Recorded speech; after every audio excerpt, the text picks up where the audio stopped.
屬鼠嘅你今年特別要留意喎，因為沖太歲沖動不動盪不變化，有遷移外出變化之象，感情變化、住屋變化、事業變化。咁變化咧就分兩極化嘅喎。首先講感情先啦，感情變化咩意思啊？如果冇感情，要嚟一段感情；如果有感情未結婚，容易結婚或者分手；如果結咗婚，咁唔使問，梗係容易炒大鑊啦。咁你係咪？所以屬鼠特別要留意感情容易變化。咁住屋變化冇所謂啦，因為每一次沖太歲咧有個大號星跟住，所以每年沖太歲嘅生肖咧特別容易搬屋或者買屋嘅。咁我頭先講啦，同第二個生肖都有講噶啦。買屋搬屋其實而家冇乜所謂，最緊要廚房廁所唔好對任何門就得噶啦。咁同埋買屋就而家唔使揾方向，因為只有旺財或者旺丁。旺財我就吹丁，旺丁你就可以吹財。咁最簡單，你唔使識風水又唔使識方向嘅，就門旁邊擺個水吹財。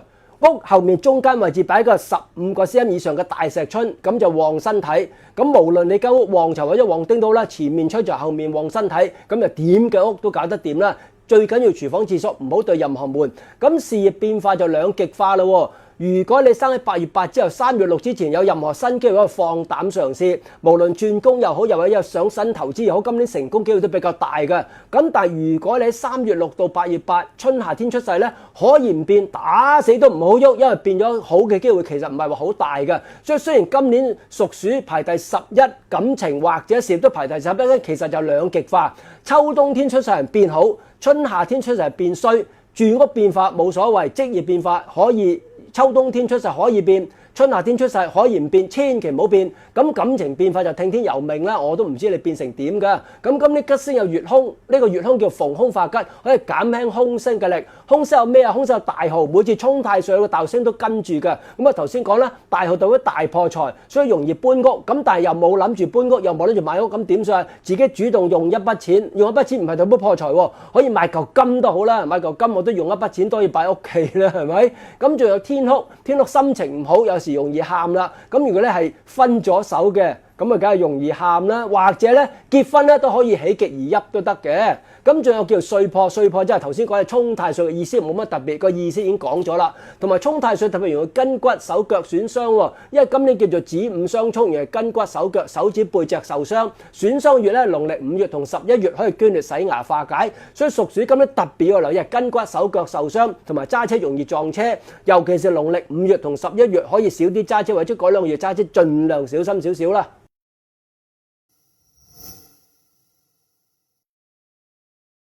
咁屬牛嘅你呢，雖然今年財運排第10幾實又唔係咁差嘅，不過排來排去冇人咁好咁解啫。因為今年你屬牛呢，叫太歲傷害，除咗犯太歲、沖太歲，你都叫做犯太歲嘅一種，咁都叫做所以排你第10就咁解啦。咁其實咧丑午傷害就好輕微，好輕微，小嘅是非有時我自己都會忘記㗎。咁桃花方面咧，反而可以排第4喎，因為今年嚟講原來叫做霧水咸池桃花，咁所以其實又唔係話差得咁緊要嘅。咁一個排第10話人緣唔好，一個桃花排第4人緣好，咁即係打和冇所謂啦。因為今年咧叫做霧水咸池桃花，咩叫霧水咸池桃花咧？雖然冇咸池桃花咁重，咁但係都叫有桃花，咁人哋見到你樣都會順眼少少嘅。咁除咗呢樣嘢之外咧，點解排你第4桃花咧？因為今年有2粒有力嘅吉星，叫做龍德同紫微，最有力嘅貴人星得有力貴人輔助，所以財運雖然排你第10，係你比較執到第10啫，所以唔使灰心，唔係咁差嘅，稍有是非咁解啫。咁當然咧要睇翻你春夏秋冬出世，如果你嘥秋冬天，雖然排你第10咧，你財運其實咧，如果2025係上緊，其實26、27其實一路係上嘅，上升軌跡之間。咁有時啲人咧，2022到2027有啲22開始好，就27會停啦。咁如果你發現你25先開始好咧，其實呢個運咧去到2030咧先至會慢翻落嚟㗎。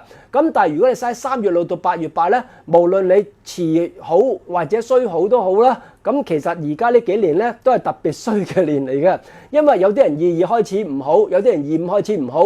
咁你發現你25先開始唔好咧，一路係30年前都要慢嘅。所以無論你22開始唔順利，25開始唔順利，去到呢個26年咧都係特別唔順利嘅年。所以記住，屬牛如果生喺尤其是5月6到8月8，所有嘢係宜守不宜攻，尤其是工作方面可以唔轉就千祈唔好轉。咁感情方面其實冇乜特別要留意嘅，因為今年叫做太歲爻合。如果係有感情，今年繼續發展得係唔錯；如果冇感情，今年又有霧水桃花，如果識啲已經相識嘅人。不過霧水桃花日易聚易散，就未必係真桃花嚟㗎。咁借呢個霧水桃花咧，可以俾自己人緣好啲。所以如果成日做嘅嘢要交際應酬接觸人咧，咁啲人緣都提高一線㗎。咁吉星有龍德紫微，咁凶星好大紮，其實完全冇乜用㗎。好似暴敗天加六害、歲殺天殺、吞陷提二殺，全部冇乜特別嘅影響。所以其實今年只有吉星而無凶星。屬虎嘅你12生肖之中財運排第2喎，因為你今年係財運年，只不過因為你冇兔咁好啫，因為兔係桃花年，咁你屬虎咧完全冇吉星，即使財運年都咧可能要樣樣親力親為，乜都靠自己努力把握。咁財運年嚟講，如果你嘥秋冬天，一定係勢如破竹啦，係咪？即使你嘥春夏天到啦，都係因為財運年而提高一線嘅。咁啊財運年咧，對呢個上班一族就冇乜幫助嘅喎，因為上班一族唔會突然間一個財運年多咗錢噶嘛。咁財運年當然排第一對做生意有幫助啦，排第二對自顧多勞多得嘅人有幫助。咁但係最直接一定係做生意㗎啦，因為做生意去到財運年咧，財運年有時唔係話越勤力越多錢㗎嘛。你唔同自顧係要多勞多得，係用時間去揾錢。但係做生意可能突然間接到筆大生意，哇！一單生意可能頂你1年都得啦。所以屬虎今年咧排第一係做生意嘅人，排第二咧就係自顧一族，最冇乜特別幫助咧就上班一族啦。咁上班一族唯有希望今年公司業績好，年尾有個大利是收一收啦。如果呢個都冇啊，今年就冇乜希望噶啦。咁屬虎咧完全冇吉星，凶星都唔使驚，凶星得一粒指背啫。咁指背俾人督背脊講是非，咁明槍易擋，暗箭難防，話明督你背脊，你又唔知邊個喎。咁你唯有自己行得正，企得正，盡量唔好有破綻俾人督就得啦。